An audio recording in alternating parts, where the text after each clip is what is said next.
And just like that, Darren Star is testing my patience again. And just like that, we have to pretend Che Diaz's jokes are funny. And just like that, we have another piece of media that just doesn't quite get it. The new SATC revival series called And Just Like That is a very interesting piece material to be analyzed in terms of what happens when an old TV series that was loved, even though sometimes problematic through the lenses of today, is decided to be turned into a reboot TV series, while us the viewers are promised that all the problematic aspects will be dealt with. Now let's make it clear. The series have many criticisms from many groups of people. With some of them I agree, with others not so much. I want to run down first through all the things that I think And Just Like That did a good job with, and that the criticism addressed to it is not really deserving of our attention. First, I really love the idea of showing the lives of 50-year-old women in the format of the old series, to tackle their love lives, their intimate lives, their friendships, the way they navigate the modern days. I also love the way they are dressed in a way we don't see that often in the media. Although some outfits might be questionable at best and not my personal favorite style, we cannot deny that in our society we attribute some kind of stories to young women and other types of stories to 50-year-old women, which can be very limiting. So in that sense, it is a breath of fresh air to see these women having elaborate, youthful outfits, going on about their days with a lot of energy and love for life, being enthusiastic about their jobs and even about their studies. Another thing that I liked is that it is not a scene-by-scene recreation of the 1998 TV series. It also includes new characters that is supposed to make the series more inclusive. We have more people of color, more LGBTQ+ characters, and they are integrated not only as background characters, but their identities are a big part of the development of the story. Whether it is a good story and good representation is a different topic to be discussed. But I've seen a lot of reviews saying that they hated the new POC and LGBT characters that were introduced, and that this is the biggest problem with the series.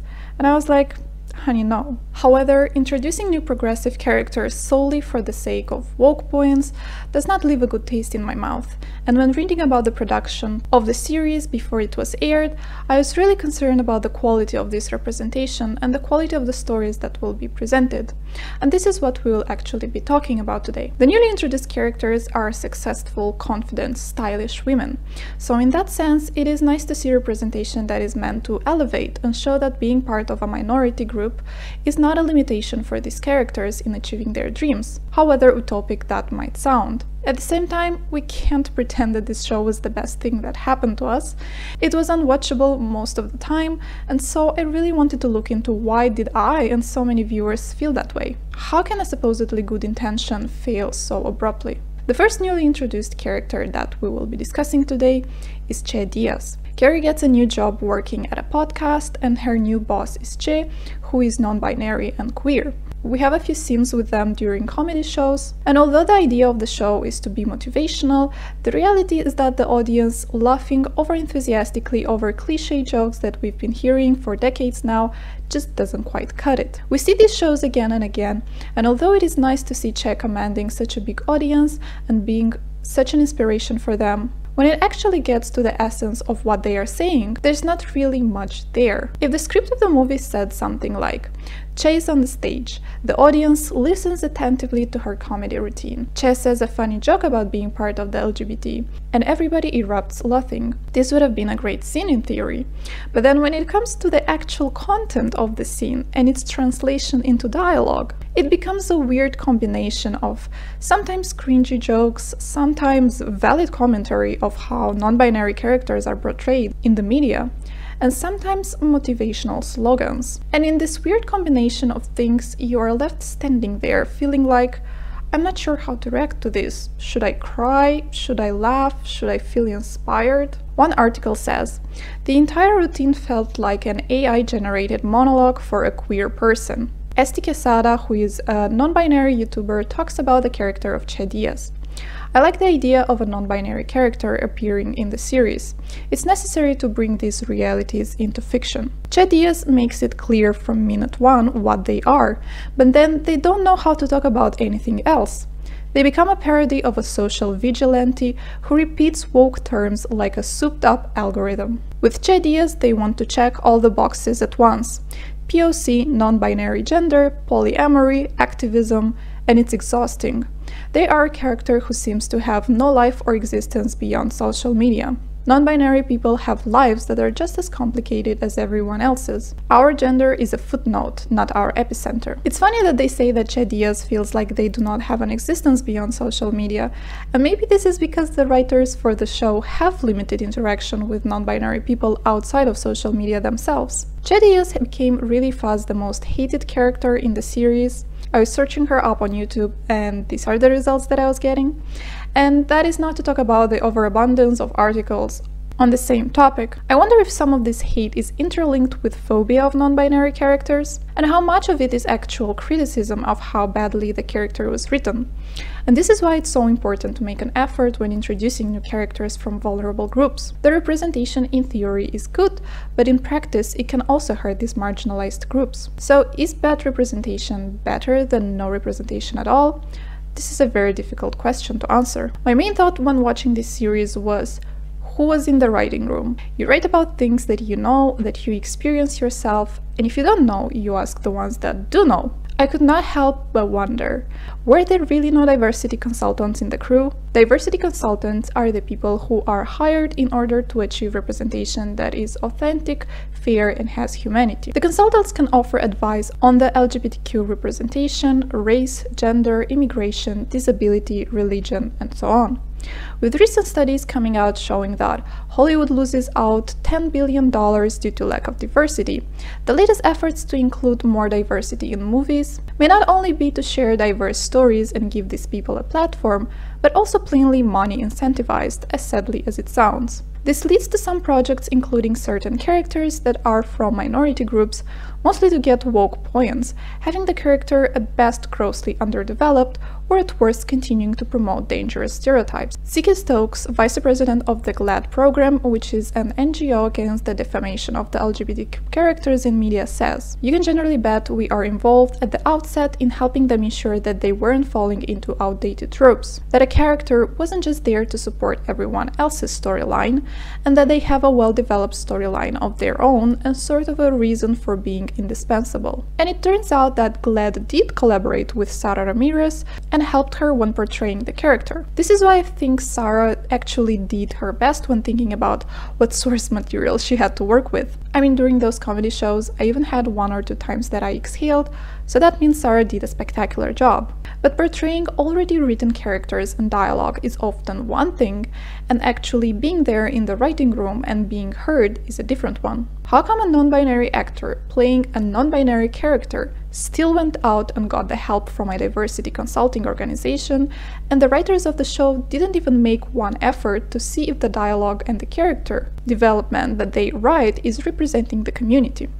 In case there is a second season, and it is a big possibility because And Just Like That is the best streaming TV series on HBO right now, perhaps mostly because of the feud SJP has with Kim Cattrall, I really like how they made this whole season like a big apology letter to Kim, and then at the end when Kim still did not reach out to them to join them in season 2, they were like, well, we didn't want you anyway. But I really hope they make an effort into getting the advice, getting the experience, even giving the creative role to non-binary characters in any other group that represents the newly introduced characters. Otherwise, they again risk of only getting it very superficially, in which the idea of some scenes sounds nice in theory, but then in practice, when watching the actual show, you are left with a cringing audience. Unrelated, but I just can't get out of my head how Carrie just put big loose ashes in her Timmy Woods $4,500 Eiffel Tower bag, and then started polluting the sand by throwing out his ashes in the water, and the wind that was blowing them in the face. Like, it's a whole thing, and I don't know why it exists. Anyway, we move on to the next character, that is Seema, an Indian-American accomplished real estate agent who is hired by Carrie to sell her old apartment and to find her a new one. They become close really fast, and out of all the characters I loved her style the most, to be honest. In this case we have an episode called Diwali, written by Rachna Fragbom, who is an Indian American herself.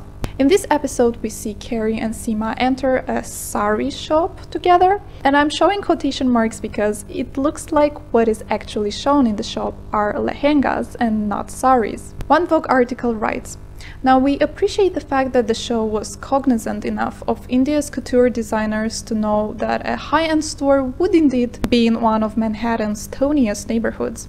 However, that's where the appreciation ends.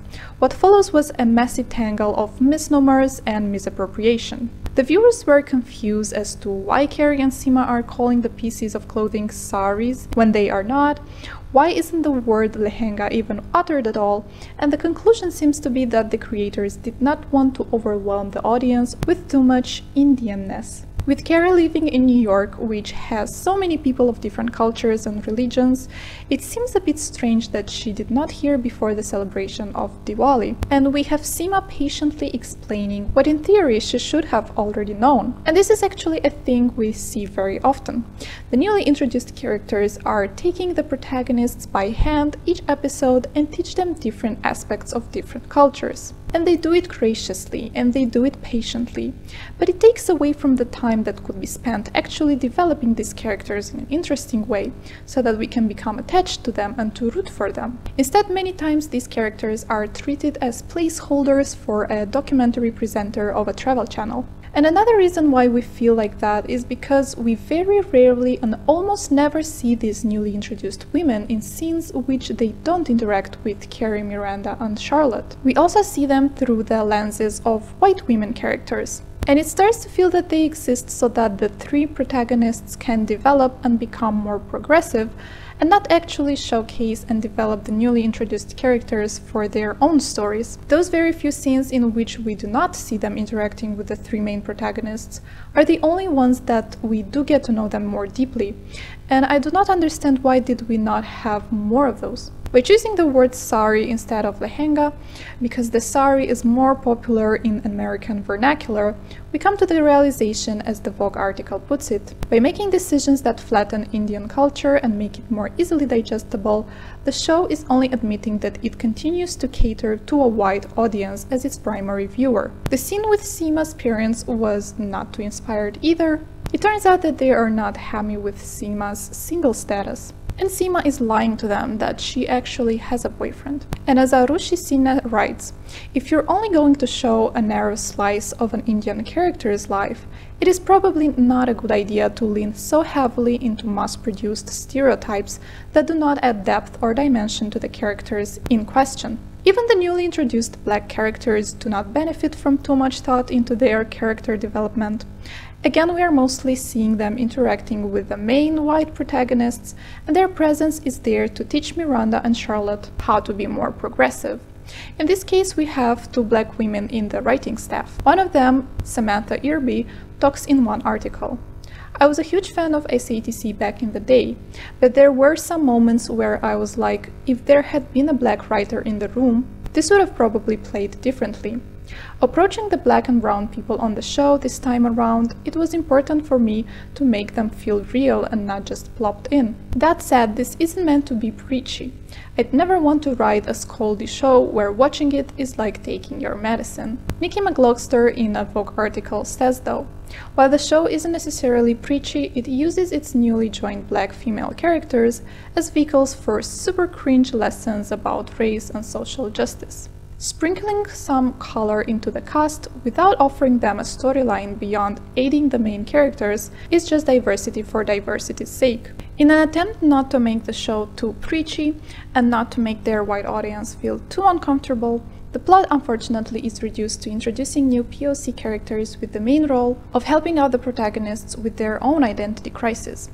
When watching the documentary about the shooting of the series, there is a moment where Michael Patrick King, the director of the series, needs to be reassured multiple times that the scene in which Charlotte mistakes one of the guests of LTW for another black woman should be kept in the series. Kelly Goff, one of the writers, insists that this is something that has also happened to her multiple times, and that it's important to include such a scene. I am really happy that these characters at the end of the day benefited from being written with the help of writers that had these experiences, which made these moments more realistic and human. However, at the same time, I realize how difficult it must be, even as a woman of color, to write good characters, since they are not the only ones in the writing room.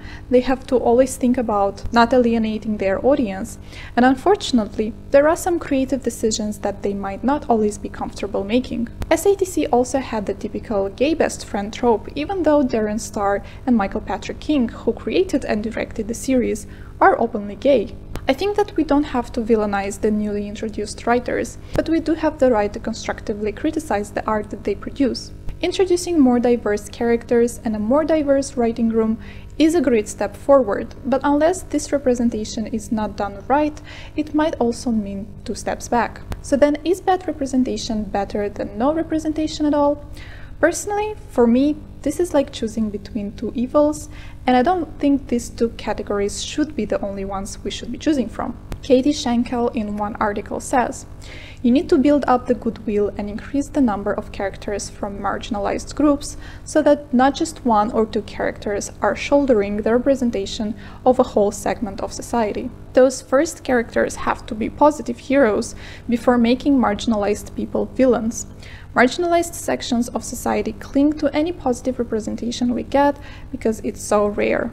On the other hand, Amy Snyder says, "Sometimes there are people that look like us on screen, but they aren't people we are proud of. So I don't actively seek out shows when I hear there might be a character whose identity overlaps with mine. If anything, I run from them.